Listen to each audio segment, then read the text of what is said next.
సజీవుడు మన రక్షకుడు యేసు క్రీస్తు నామంలో మనకందరికీ శుభములు. ఇంతకుముందు ప్రార్థనలో ఈ వాక్యములో మీరున్నారు అన్న మాట, అదొక ప్రత్యక్షత. దేవునికి స్తోత్రం. మనం చదివినటువంటి వాక్యములో యేసు క్రీస్తు ఉన్నాడు. దాన్నే యోహాను గారు ఆ వాక్యమే యేసు క్రీస్తు అయి ఉన్నాడు. మనము ఇప్పుడు యేసుక్రీస్తుని పానము చేస్తున్నాము, అంటే ఆ ఆయనను తీసుకుంటున్నాము. దేవునికి వందనాలు. సజీవుడు ఆత్మదేవుడైనటువంటి యేసుక్రీస్తుని గూర్చినటువంటి జ్ఞానము తెలుసుకొనుటయే మన జీవిత లక్ష్యం. దేవునికి స్తోత్రం.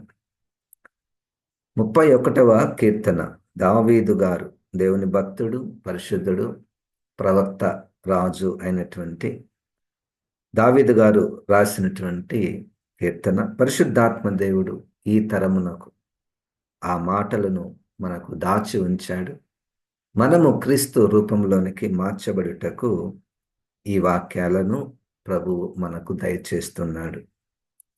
ఈరోజు ఒక వచనాన్ని మనం చేద్దాము. 2వ వచనములో 3వ వచనంలో ఒక మాట, 2, 3 నేను చదువుతున్నాను. నాకు నీ చెవియొగ్గి నన్ను త్వరగా విడిపించుము, నన్ను రక్షించుటకు నాకు ఆశ్రయ శైలముగాను ప్రాకారము గల ఇల్లుగాను ఉండుము.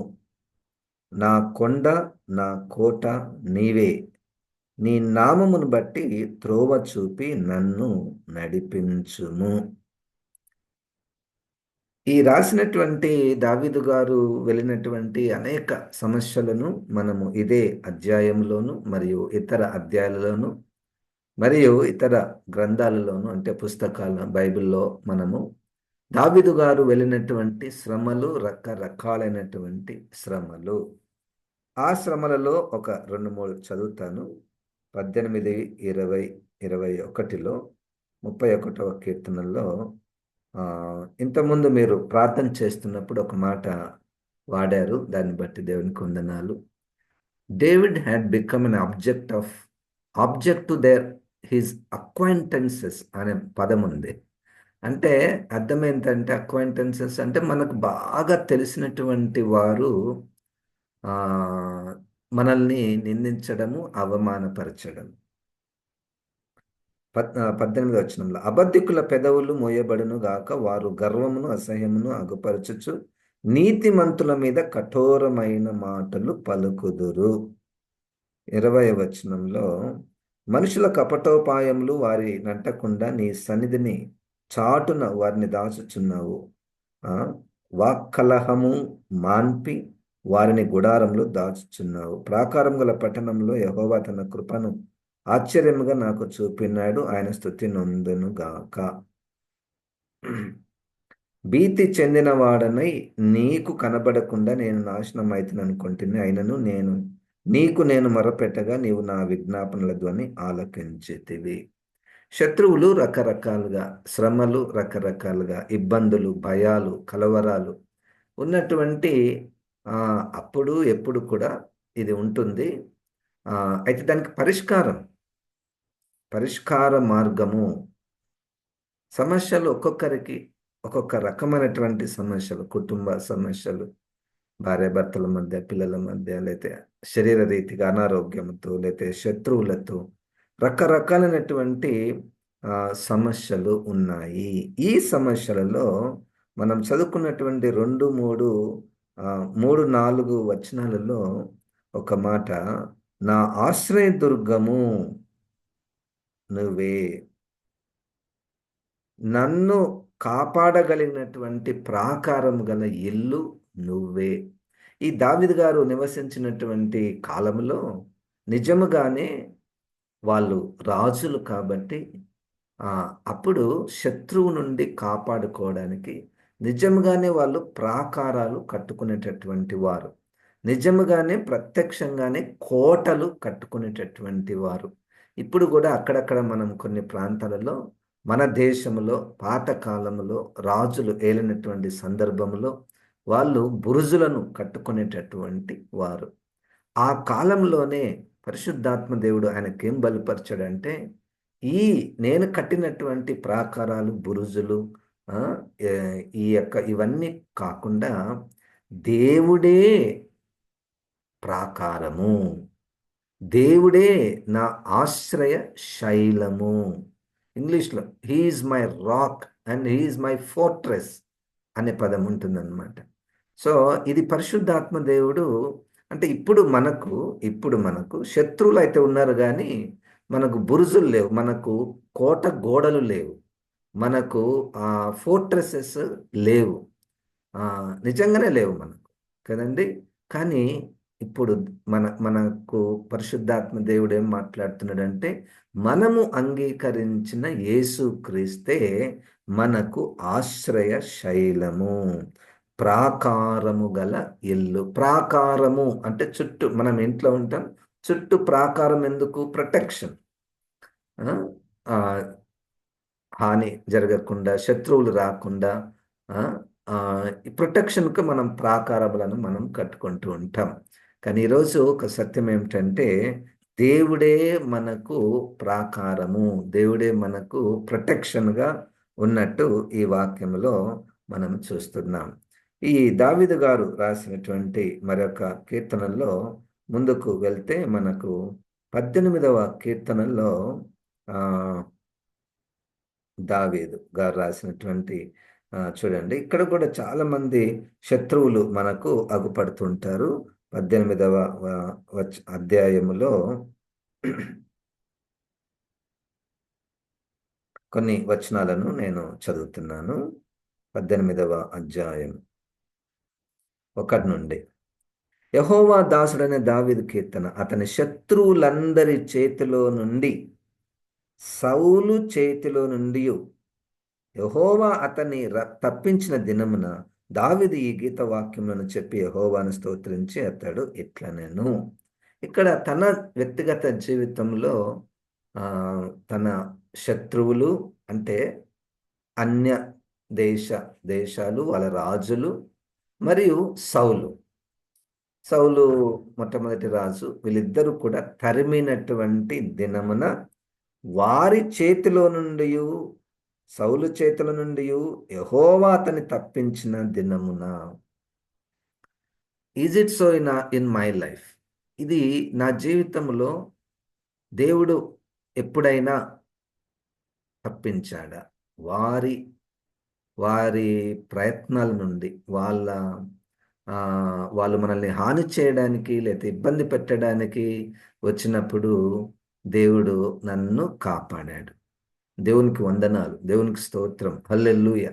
అది యేసుక్రీస్తే కనపడనటువంటి ఆశ్రయ శైలముగా మనకున్నాడు. కనపడకుండానే, అంటే మనకు నేత్రాలు కనపడకుండానే మనల్ని ఆయన కాపాడుతూ వస్తున్నాడు. దేవునికి స్తోత్రం. ఎంతమంది శత్రువులో, ప్రత్యక్షంగా శత్రువులు, పరోక్షంగా శత్రువులు, నిష్కారణంగా శత్రువులు, కదండి. కానీ దేవుడు మనల్ని మనము సేఫ్గా ఉన్నామంటే, చాలాసార్లు మనమేమనుకుంటామంటే మన తెలివి, మన జ్ఞానము, మన భక్తి, లేతే మన శక్తి, మన ప్రొటెక్షన్, చాలా సెక్యూరిటీ పెట్టుకున్నా కాబట్టి నేను ప్రొటెక్ట్గా ఉండగలిగాను అని ఆ తలంపులు కొంతమందికి వస్తూ ఉంటాయి. కానీ ఈరోజు సత్యం ఏమిటంటే, ఈరోజు సత్యము యేసుక్రీస్తే మనకు ఆశ్రయ శైలముగా ఉన్నాడు. అది నిజము. యేసుక్రీస్తు లేకపోతే ఎంత ప్రొటెక్షన్ ఉన్నా మరణాన్ని ఆపలేం, అపాయాన్ని ఆపలేం. మనం చూస్తున్నాం కదా, ప్రజలు ఎట్లా అయిపోతున్నారు. ఎంత ప్రొటెక్షన్ ఉన్నా, మనం ఎంత కేర్ఫుల్గా డ్రైవ్ చేస్తున్నా, కదండి, అపాయాలు తప్పవు. కానీ ఈరోజు ఒక సత్యము, యేసుక్రీస్తు మనకు ఆశ్రయ శైలము, మన కొండ, మన కోట. యేసుక్రీస్తే కోట.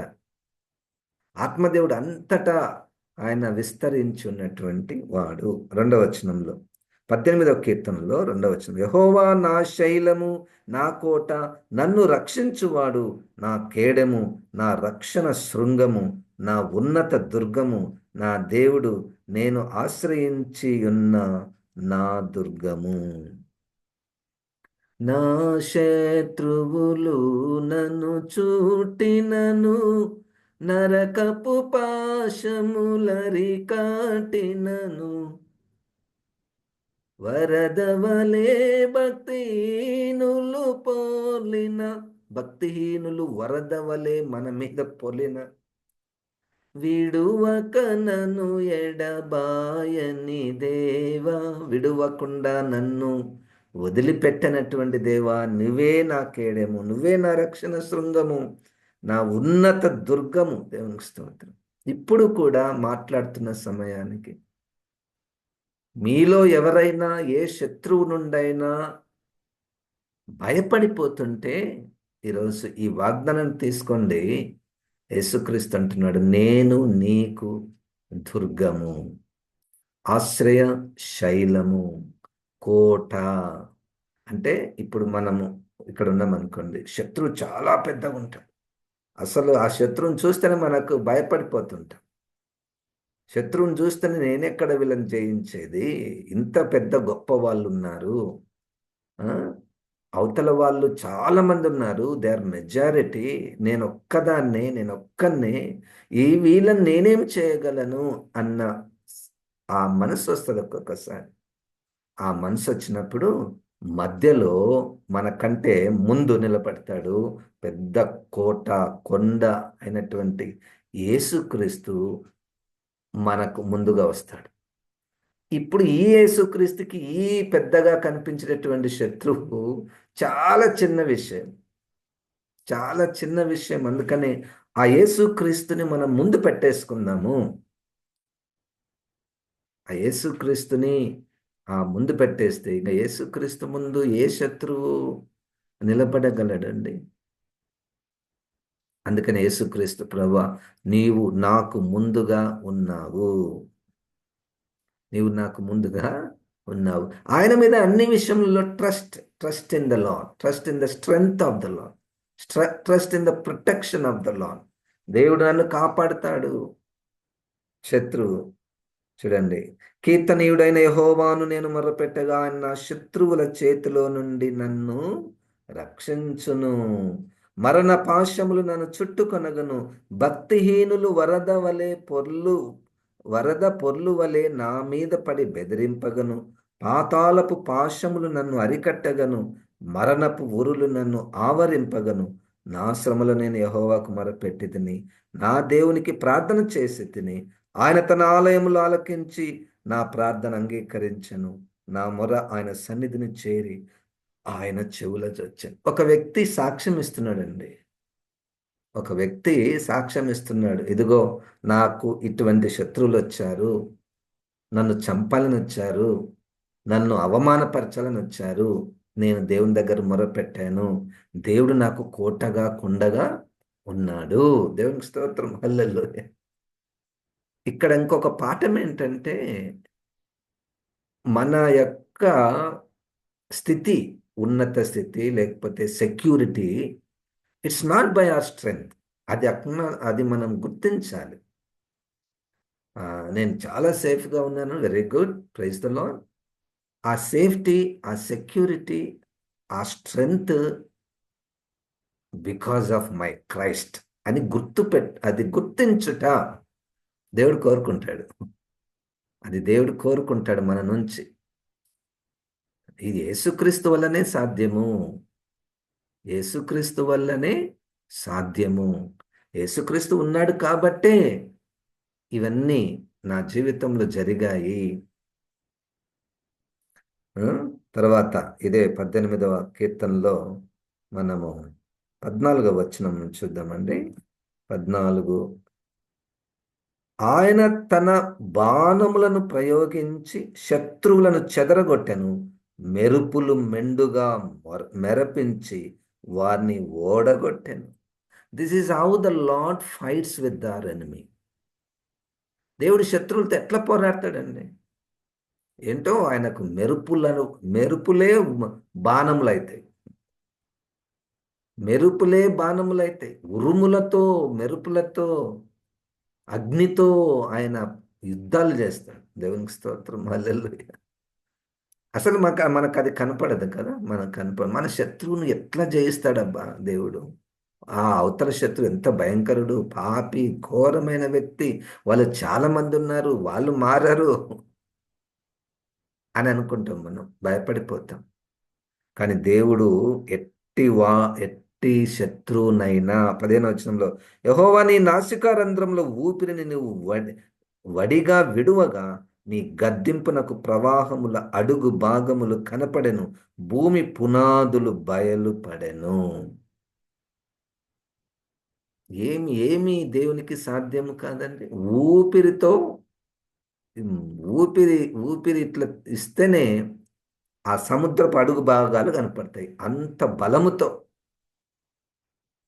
ఉమ్, మన యేసుక్రీస్తు అటువంటి దేవుణ్ణి మనం కలిగి ఉన్నాం. ఆయన మన రాక్, మన ఫోర్ట్రెస్, మన ఆశ్రయదుర్గము, మన ఇంటికి ప్రాకారము కలిగినటువంటి వాడు. దేవునికి స్తోత్రం. ఆయన మనలోనే ఉన్నాడు. ఆయన మనలోనే ఉన్నాడు. ఆయన సెలవు లేకుండా ఎవ్వరు కూడా మనల్ని ముట్టరు. అనవసరంగా అవతల వ్యక్తిని చూసి భయపడకండి. మన దేవుడిని గుర్తు చేసుకోండి. మన దేవుని బలమును గుర్తు చేసుకోండి. ఉన్నత స్థలము నుండి చెయ్యి చాపి ఆయన నన్ను పట్టుకొనెను. నన్ను పట్టుకొని మహాజలరాశులలో నుండి తీసెను. బలవంతులకు పగవారు, నన్ను ద్వేషించువారు నాకంటే బలిష్ఠులై ఉండగా వారి వశము నుండి ఆయన నన్ను రక్షించెను. ఈతడి తలుపుల పగులగొట్టెద ఇనుపగడియలను విడగొట్టెదను నేను. జలములలో బడి దాటునప్పుడు నీపై పారావు. జలములలో బడి దాటునప్పుడు అవి నిన్ను ముంచివేయవు. జలరాశులలో నుండి నన్ను తీసెను. జలరాశుల నుండి, సముద్రముల నుండి, ఎర్ర సముద్రం నుండి, యోర్దాను సముద్రం నుండి. సముద్రము అన్న విషయం ఇంతకుముందు మనము ధ్యానం చేశాము. సముద్రము ఉపమాన రీతిగా అది అపవాది ఉండేటటువంటి స్థలము. అపవాది ప్రయత్నాలు మనల్ని అపవాది ప్రయత్నము మనల్ని చంపాలని కాదు, ఇది గుర్తుపెట్టుకుందాము. అపవాది ప్రయత్నము, మొట్టమొదటి ప్రయత్నం ఏంటంటే యేసుక్రీస్తునందు విశ్వాసము కోల్పోవడానికి నేనేం చేస్తే వీళ్ళు కోల్పోతారు. అది పాయింట్. అపవాది 18వ అధ్యాయము ప్రకటన గ్రంథంలో ఆ అపవాది యొక్క తంత్రములు ఎట్లున్నాయి తెలుసా అండి? చాలా ఉన్నాయి. ఒక్క మాట చెప్పనండి. ధనవంతులను చేస్తాడంట. అనేకులను ధనవంతులను చేసి దేవుణ్ణి మరుచువారుగా చేస్తాడు. ఇప్పుడు బాగా ధనం వచ్చిందనుకోండి, మనం సాధారణంగా దేవుడు నాకు ధనం ఇచ్చాడు అన్నటువంటిది మనకు వస్తుంది. అపవాది ఎట్లా ఇస్తాడు ధనము? అపవాది ఎట్లా ఆశీర్వాదిస్తాడు అని అనుకుంటాం కదా. ఫైనల్లీ ఈ ధనము లేకపోతే ఈ బలము, ఈ ఆశీర్వాదంతో ఈ వ్యక్తి, ఈ కుటుంబము దేవునికి దూరం అయ్యారంటే అది అపవాది ద్వారా ఇవ్వబడింది. లేదు వీళ్ళు ఇంకా దేవునికి దగ్గరగా వచ్చారు అంటే అది దేవుని ద్వారా ఇవ్వబడింది. Very simple.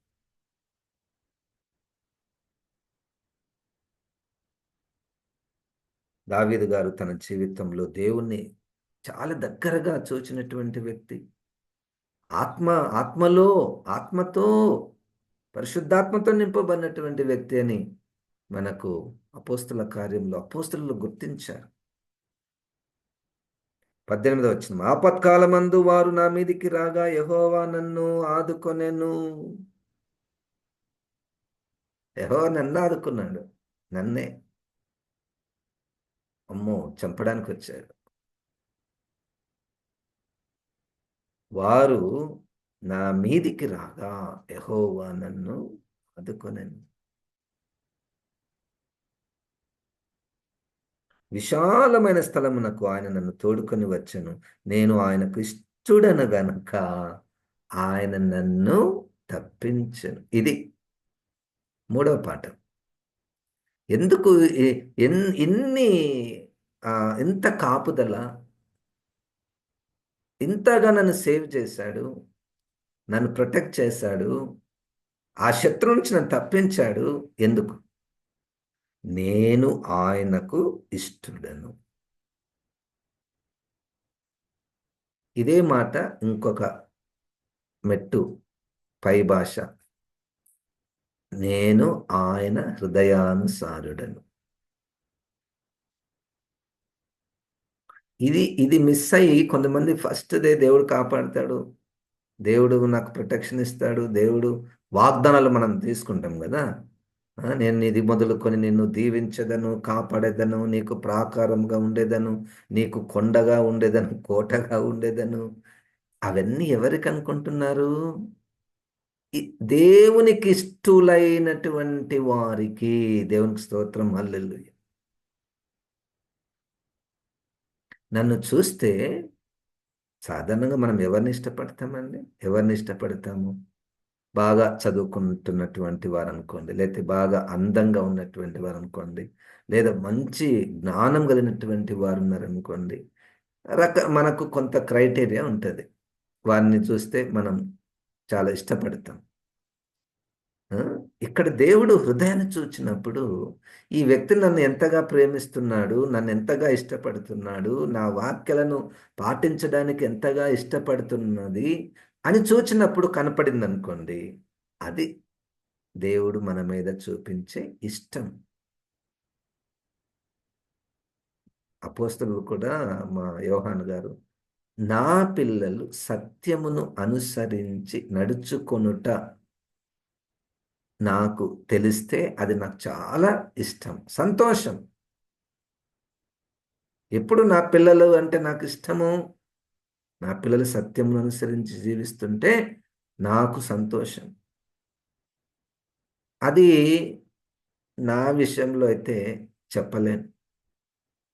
ఎందుకు? నా పిల్లలు కాలేజీలో ఫస్ట్ రావాలి, సంతోషం. తప్పు కాదు. దానికంటే ఇంకొక పైన మెట్టుంది కదా.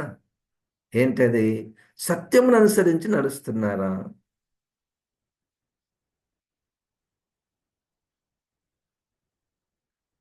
పరిశుద్ధాత్మ దేవుడు, దేవుని యొక్క వాగ్దానాలన్నీ కూడా, కాపుదలంతా కూడా ఆయనకు ఇష్టలముగా ఉండాలన్నటువంటి షరతుతో ముడిపడి ఉన్నటువంటి విషయము.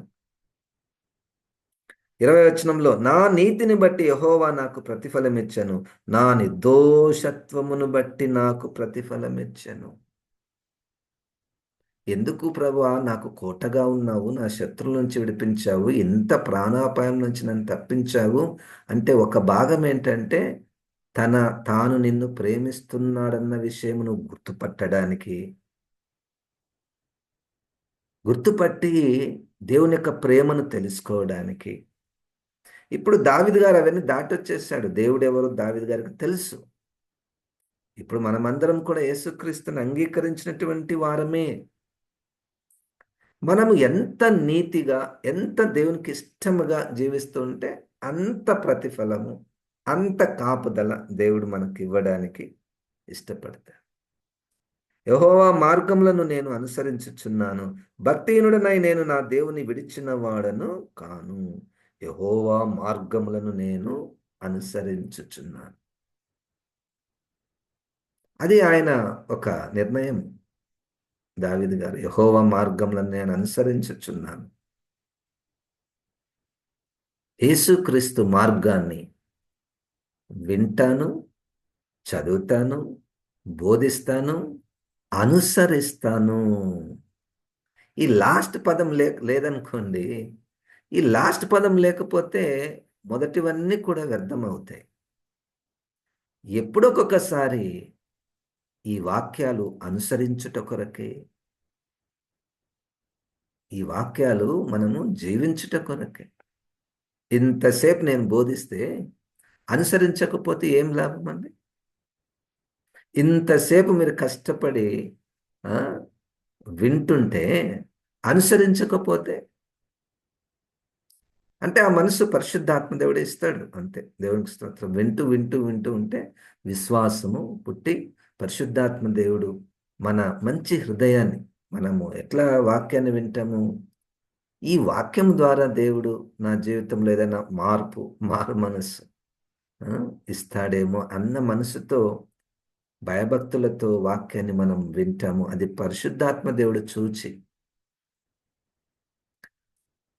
ఆయనకిష్టమైనటువంటి జీవితాన్ని, ఆయన మనకు చూపించినటువంటి మార్గములో మనం నడవడానికి పరిశుద్ధాత్మ దేవుడు సహాయము చేస్తాడు. ఈరోజు ఆయన అంటున్నాడు, నేను నీకు కోట, కొండ, కేడెము, ఆశ్రయదుర్గము. ఆశ్రయదుర్గము. మీరందరూ దేవునికి ఇష్టలైనటువంటి వారు, దేవుని మార్గంలో నడుస్తున్నటువంటి వారు, దేవుని ప్రేమిస్తున్నటువంటి వారు ఈ వాగ్దానాన్ని తీసుకోవచ్చు. అనుభవాలను మనము సాక్ష్యముగా పంచుకోవచ్చు. నా జీవితంలో ఎన్నో దేవుడు యొక్క కాపుదల. ప్రార్థన చేసుకుందాం. దేవుడు మనకు బలమై ఉన్నటువంటి వాడు. యెహోవా నా బలమా, యథార్థమైనది నీ మార్గం, పరిపూర్ణమైనది నీ మార్గం. ఆ భక్తుడు ఇష్టపడుతున్నాడు. నీ మార్గం భలే భలే భలే ఉంటుంది దేవా, యథార్థమైనటువంటిది, పరిపూర్ణమైనటువంటిది. I want to follow, I want to walk in your footsteps, I want to walk in your ways. What is that way? ఏంటి ఆ మార్గము? నేనే మార్గము అన్నటువంటి యేసుక్రీస్తు. యేసుక్రీస్తుని హృదయంలో ఉంచుకుంటే చాలు, మనసులో ధ్యానం చేస్తుంటే చాలు, మనకు ఆటోమేటిక్గా ఒక జీవితం, ఒక ఒక దేవుడు ఇష్టపడేటటువంటి జీవితం వచ్చేస్తుందండి. అంతే. యేసయ్య నువ్వు నాలోనికి రా, నాలోనే ఉండుము అని మనము హృదయపూర్వకంగా అడగగలిగితే దేవుడు మనకు సహాయం చేస్తాడు. ప్రార్థన చేద్దాం. వాక్యమైన ప్రభా, వాక్యములో ఉన్నటువంటి ప్రభా, ఈ మాటలు జీవం కలిగినటువంటి మాటలు, వెలుగై ఉన్నటువంటి మాటలు, నాలో మాలో ఈ వాక్యాలను నాయన మీరు ఫలింపచేయమని యేసు క్రీస్తు నామమున ప్రార్థిస్తున్నాము తండ్రి. ఆమెన్. ఇప్పుడు మన పరమ తండ్రి అయిన దేవుని యొక్క ప్రేమ, ప్రభువైన యేసు క్రీస్తు యొక్క కృప, పరిశుద్ధాత్మ దేవుని యొక్క సహవాసం మనకందరికీ సదాకాలము తోడయుండును గాక. ఆమెన్. ఆమెన్. దేవుడు మనల్ని దీవించును గాక.